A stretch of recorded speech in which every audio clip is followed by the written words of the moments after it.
Hello everyone, this is doctor S K. Singh और आज इस वीडियो में बहुत ही इम्पोर्टेंट मुद्दे पे बात करेंगे कि नीट 2020 जो है बहुत ही विपरीत स्थिति से गुजर रहा है। आप सब इसके साक्षी हैं और जिस समय इस वीडियो को देख पा रहे हैं, भारत में लॉकडाउन की स्थिति है और एनटीए की तरफ से और एक्सटेंड किया गया है इस एग्ज़ाम को। क्या प्रिपरेशन स्ट्रैटेजी रहनी चाहिए? इस चैनल पे आपको हमेशा इसके बारे में नॉलेज मिलता ही रहता है। हम इस वीडियो में बात करेंगे कि एक्सपेक्टेड कट ऑफ कितना रहेगा। बहुत सारे बच्चों ने क्वेरी किया था कि सर एनटीए के तरफ से हमारा एग्ज़ाम पोस्टपोन हो चुका है, तो क्या कैसे जो है हम कितना एक्सपेक्ट करें कि कितने मार्क्स आ जाएं कि हमें एक गवर्नमेंट कॉलेज मिल जाए, एक बेहतर कॉलेज मिल जाए।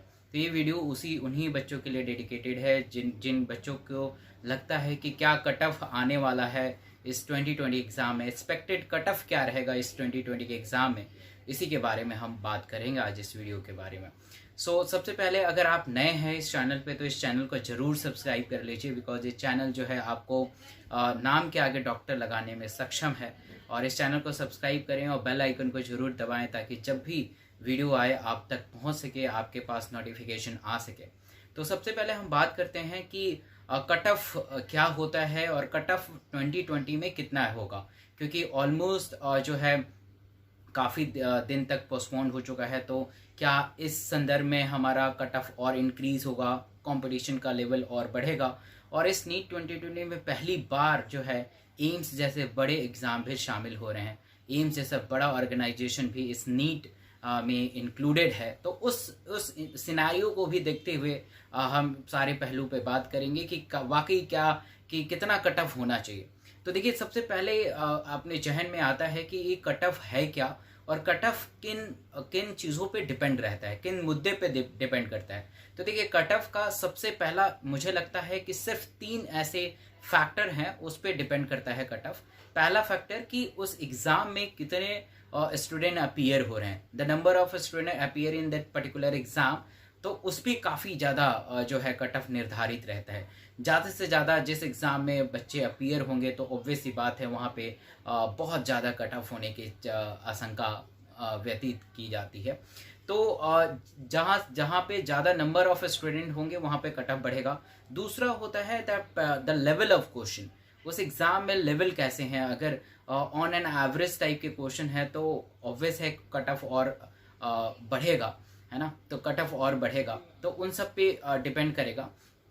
और ऑब्वियस है ड्यूरेशन, अब तो बहुत ही ज़्यादा मैटर रखता है ड्यूरेशन, कि उस एग्ज़ाम का ड्यूरेशन कितना है। Duration in the sense preparation duration की अगर हम बात करें तो प्रिपरेशन ड्यूरेशन कितना है।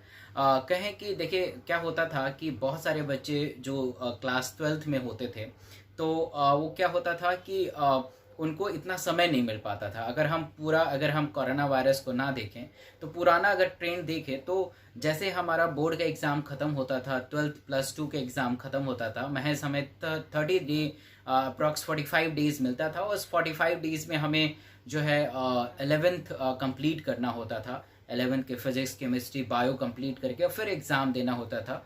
और 45 डेज़ में नहीं किया जा सकता है क्योंकि हमारा 12th तो सही हो जाता है, बिकॉज हम बोर्ड की तरफ फोकस करते हैं। हमारा ऐसा सिस्टम है, हमारे पेरेंट्स, हमारे जितने भी रिलेटिव हैं वो चाहते हैं कि बोर्ड में बेहतर मार्क्स आए, और इसलिए हम जो है बोर्ड पर फोकस करके हम बोर्ड को क्लास 12th को बहुत ही अच्छा कर पाते हैं और उस संदर्भ में हमारा 11th क्लास छूट जाता है। तो इस वजह से जो है बहुत सारे बच्चे ऐसे ही छट जाते थे। बट अब वो समय नहीं है, अब वो समय नहीं रहा है, अब वो 45 डेज़ नहीं रहा है। तो ऑब्वियस है वो सारे बच्चे भी आपके कॉम्पिटिशन्स में आ गए हैं, वो सारे स्टूडेंट भी आपके कॉम्पिटिटिव में आ गए हैं। तो ऑब्वियस है कट ऑफ बढ़ेगा। अब हम बात करते हैं तो देखिए बहुत सारी चीज़ों पे, जैसे जनरल कैटेगरी का क्या कट ऑफ होता है, एसटी एससी का कैटेगरी क्या होता है, मतलब उसका कट ऑफ क्या होता है, ओबीसी का क्या होता है, पीएच का क्या होता है। There are lot of things, है ना, बहुत सारा चीज़ है। अगर इसे तह तक जाएं तो शायद जो है मतलब कि बहुत ज़्यादा ये वीडियो एक्सटेंड हो सकता है। बट हम ऑन एन एवरेज बताते हैं, क्योंकि देखिए मैं भी नीट का एनटीए की तरफ से जो आया है वो तो मैं बता नहीं रहा हूँ, मेरा एक अनुमान है। हो सकता है कि जो भी मैंने ये बताया है इसमें, जो भी वीडियो में जो भी मैं बता रहा हूँ, शायद वो मैच ना करे। बट ये मेरा जो अनुमान है, मेरे वर्षों का एक्सपीरियंस बोल रहा है, वर्षों का जो पढ़ाने का तजुर्बा है वो बोल रहा है। तो उस बिहाफ पे मैं आज बताऊंगा कि कट ऑफ का क्या रेशो रहेगा। अगर हम पिछले 2-3 साल का पैटर्न देखें तो ऑन एन एवरेज अगर देखें, एग्जैक्ट मैं नहीं बता रहा हूँ, ऑन एन एवरेज जो है 575, 585 है ना, 595, मतलब इसमें अगर आपका नंबर आ जाता है 585 अगर आ जाता है तो ऐसा मान लेते हैं कि हमें कोई गवर्नमेंट कॉलेज मिलने की आशंका है।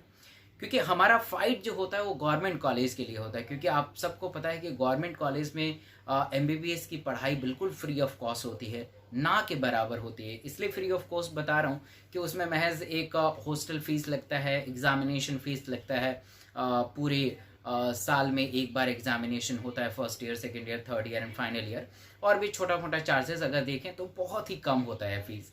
हाँ, मैं मौलाना जात से पास आउट हूँ, तो मौलाना जात में मेरे जो एग्जामिनेशन फीस 2000 रुपये था, हॉस्टल फीस 5000, 7000, यानी 7000 पर इनम, मतलब 7000 एक साल में खर्चा है।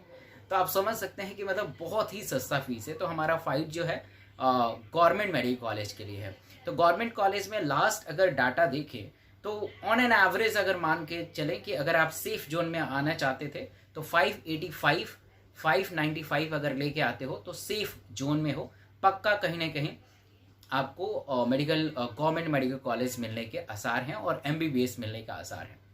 बट इस सिनेरियो को अगर देखा जाए, लॉकडाउन बढ़ गया है, प्रिपरेशन का ड्यूरेशन काफ़ी बढ़ गया है, और मैंने 3 फैक्टर बताया था, उसमें तीसरा फैक्टर है ड्यूरेशन ऑफ प्रिपरेशन, तो वो भी काफ़ी बढ़ा हुआ है, शूट किया है। तो ऑब्वियस है इस नीट 2020 में कट ऑफ इंक्रीज होगा। इस नीट 2020 में द लेवल ऑफ क्वेश्चन जो है वो भी बहुत ही अच्छे से होंगे। मैं इसलिए बोल रहा हूँ क्योंकि एम्स पहली बार इसमें इंक्लूडेड है, और आप सब भली भांति इसके बारे में अवेयर हैं कि एम्स का क्या लेवल होता है। पूरी इंडिया में अगर बेहतर कॉलेज की चर्चा होती है तो पहला स्थान एम्स का ही आता है, दूसरा हमारा मौलाना आजाद है, तो एम्स भी इसमें इंक्लूडेड है। तो आप समझ सकते हैं कि इसका लेवल ऑफ प्रिपरेशन और लेवल ऑफ क्वेश्चन जो है थोड़ा डिफरेंट हो सकता है। तो ऐसा मेरा अनुमान है। मैं फिर से एक बार मैं माफ़ी चाहता हूँ तमाम जो लोग देख रहे हैं, जो लोग पेरेंट्स देख रहे हैं या स्टूडेंट देख रहे हैं, ये अनुमान मेरा गलत भी हो सकता है, बट इस अनुमान को मैं अपने तरफ से बोलना चाहता हूँ कि करीब 70 to 80% राइट हो सकता है। 70 to 80% ये अनुमान बिल्कुल सही हो सकता है।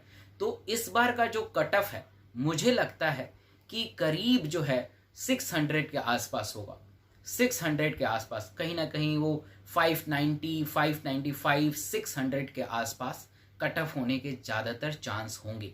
अब देखिए फिर से मैं बात बता दूं कि अगर एम्स ने अपने नंबर ऑफ क्वेश्चंस को जिस तरीके से पूछता है, अगर वो पूछेगा तो फिर से वो कट ऑफ फिर से लुढ़क जाएगा, समझ रहे हैं, क्योंकि लेवल बहुत अगर टफ होगा तो कट ऑफ हमारा लुढ़क जाएगा। तो मान के चलिए कि 585 से लेके 600 तक का आपका टारगेट होना चाहिए। 585 to 600 का आप टारगेट मान के चलिए। अगर इसके बीच में अगर लाई करते हैं आप, तो मैं दावे के साथ कहूँगा कि इस बार नीट 2020 में ही आपको गवर्नमेंट मेडिकल कॉलेज मिलने के आसार हैं। तो 585 to 600 आप मतलब टारगेट फिक्स करें कि मुझे 600 लेके आना है। और आप अगर देखेंगे कि बहुत सारे चीज़ आप शायद अवेयर भी होंगे, एनटीए की तरफ से आता है कि अगर कोई बच्चा एकदम एग्जैक्टली जो है 590 मार्क्स लेके आता है तो किसको सेलेक्ट किया जाता है, तो सबसे पहले देखा जाता है कि आपके बायो में नंबर कितने अच्छे हैं, क्योंकि मेडिकल की पढ़ाई बायो पे ही डिपेंड होती है। फिर देखा जाता है केमिस्ट्री के नंबर कितने हैं, एज देखा जाता है, नंबर ऑफ अटेम्प्ट देखा जाता है। तो lot of factors are there, right, बहुत सारे फैक्टर हैं, तह तक जाने की ज़रूरत नहीं है।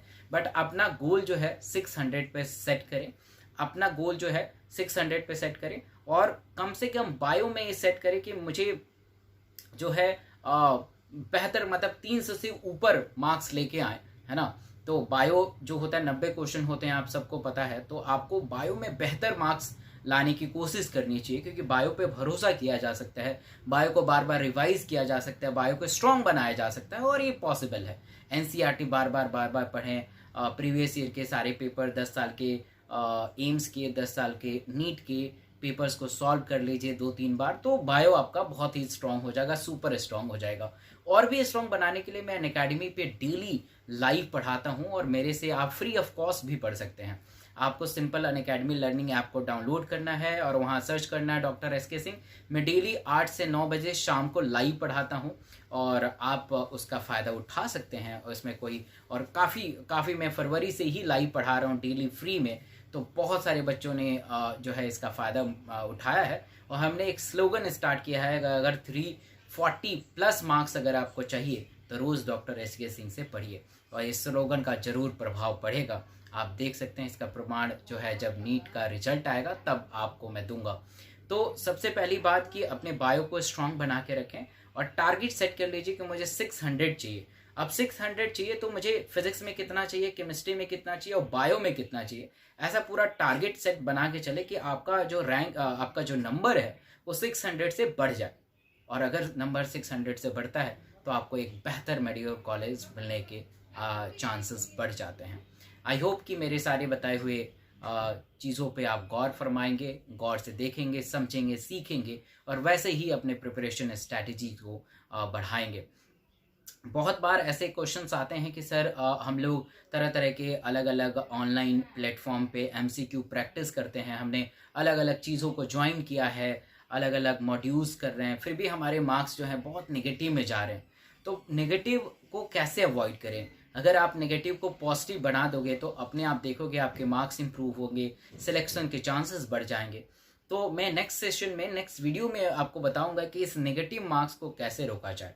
ठीक है, तो बने रहें इस चैनल के साथ, और इस वीडियो को जरूर लाइक करें, अपने दोस्तों के साथ जरूर शेयर करना चाहिए, बिकॉज ये इन्फॉर्मेशन आपके दोस्तों को मिलेगा तो वो भी इस बात से प्रभावित होंगे, सीखेंगे और अपने स्ट्रैटेजीज को बनाएंगे। बहुत बहुत धन्यवाद आप सबका। अगर आप नए हैं तो ज़रूर इस वीडियो को लाइक कीजिएगा, शेयर कीजिएगा दोस्तों के साथ। अगर कुछ आपके मन में विचार हैं तो ज़रूर इस विचार को इस कमेंट सेक्शन में ज़रूर व्यक्त कीजिएगा। बहुत बहुत धन्यवाद। Thank you so much.